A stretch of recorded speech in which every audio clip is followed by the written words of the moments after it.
here. And I'm not about to let any time go by without saying hello to my favorite Power Ranger. Hey, Jason. This man is the best. I want you to know that. I want you to give him the proper respect.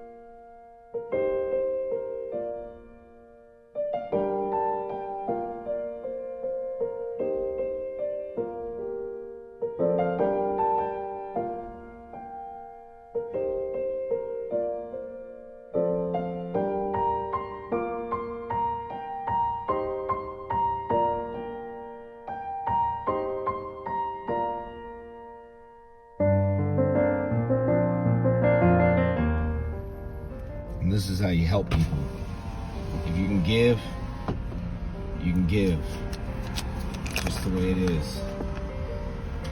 Hey, bro. There you go. That's 100.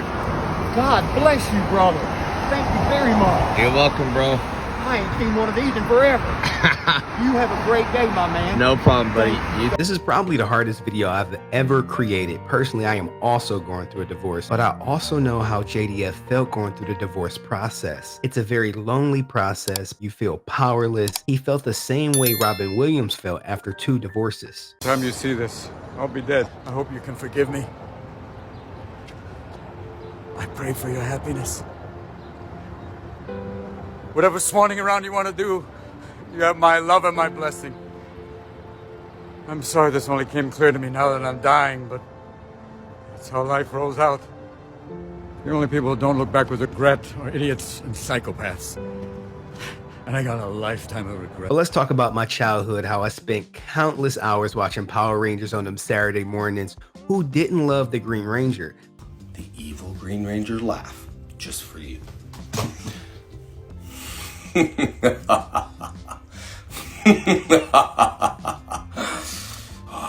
Rita, you are my empress. The best episodes was when he was evil under Rita's control and he bodied the whole Power Rangers.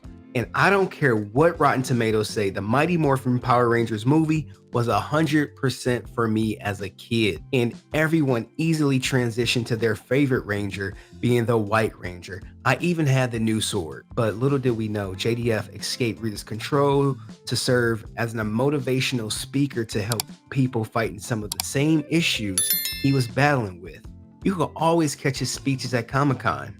The new enemy was on the horizon, and it came in the form of someone he loved. You know, they say the people closest cut you the deepest. For him, that was a divorce where he was served at Comic-Con.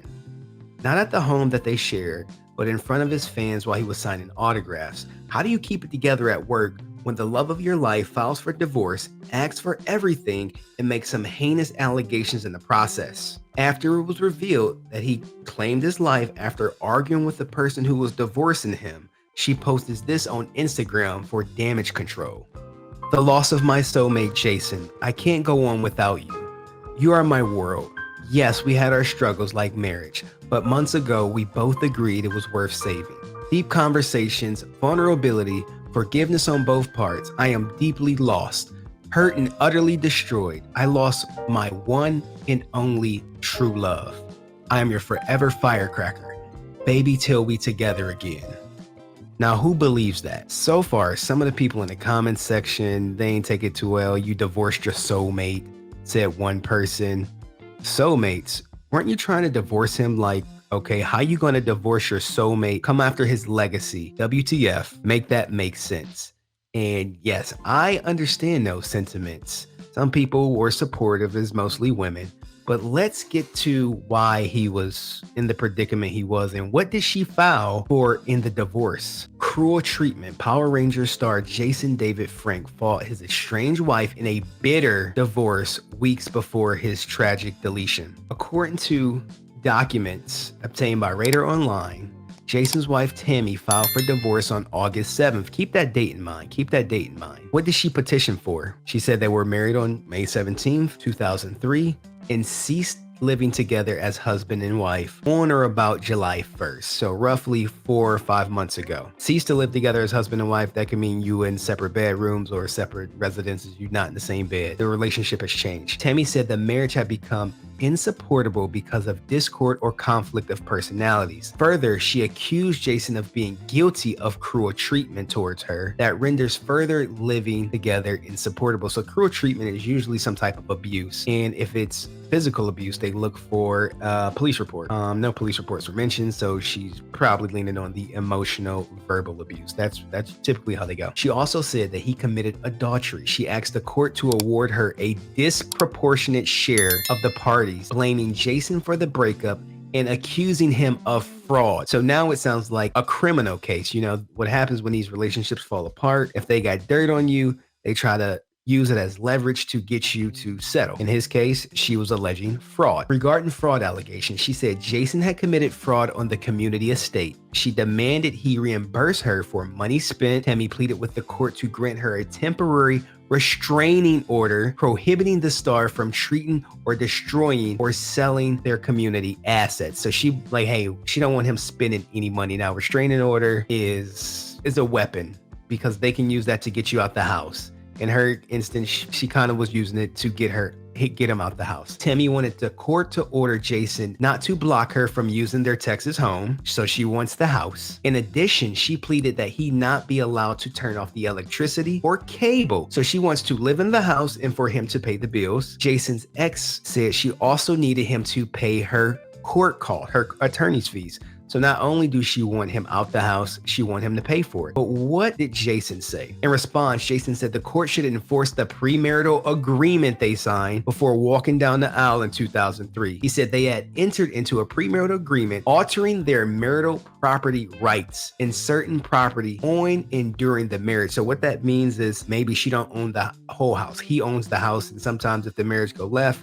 they put a clause in there that since he owns the house, she got to move out within 30 days. Hence, she wanted the court to make her stay in the house. He also accused Tammy of being the guilty one of cruel treatment in the marriage. So oftentimes they say, hey, he abused me. And he like, no, I didn't. It was actually vice versa. But no one believes the man, because who cares? He said her behavior made it impossible to live under the same roof. So now it's a he said, she said. Jason asked the court to have his ex-wife follow, not to threaten him or any use of community funds until the outcome of the divorce. So now he's saying, hey, don't threaten me and don't spend money in our joint bank accounts. Jason asked for exclusive use of the couple's home, so he wants her out the house. His 2001 spec Softail Harley, his 2021 Road Glide Special, and any motor vehicles in his possessions. Further, he asked for all his clothing and jewelry to be awarded to him. Jason's response was filed on September 6th. The case was still ongoing and the parties were going back and forth. Last month, as Radar Online previously reported, the mixed martial artist deleted himself over the weekend. When he said enforce the prenup, that's everyone's telltale sign that she's asking for stuff outside of the prenup. She's asking for stuff that goes against the prenup, and it becomes a battle. And in some instances, the judges can temporarily award things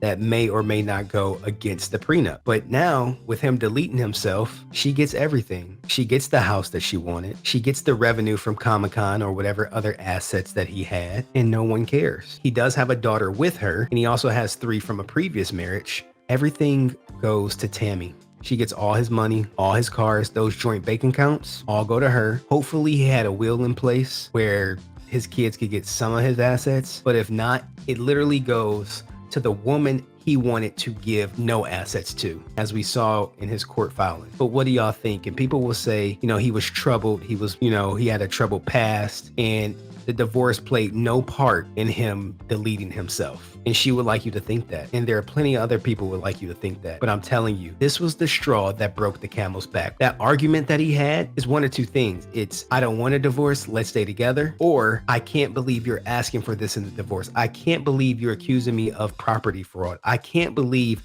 you're accusing me of adultery. I can't believe you served me while at Comic-Con. I thought you loved me. Only she really know what happened or what was said leading up to his deletion. But let me know what y'all think, man. This is a heavy subject for me. If you're going through something, call somebody, reach out, don't delete yourself. Never turn to a permanent solution for a temporary problem. Let me know what y'all think in the comment section, and I'll see you in the next video. Peace. Listen, I apologize. I know you hear this 1,000 times. You're my hero. If that person gets tired of hearing it, don't stand in his line. He shouldn't be your hero. I will never get tired of hearing that because it is an honor.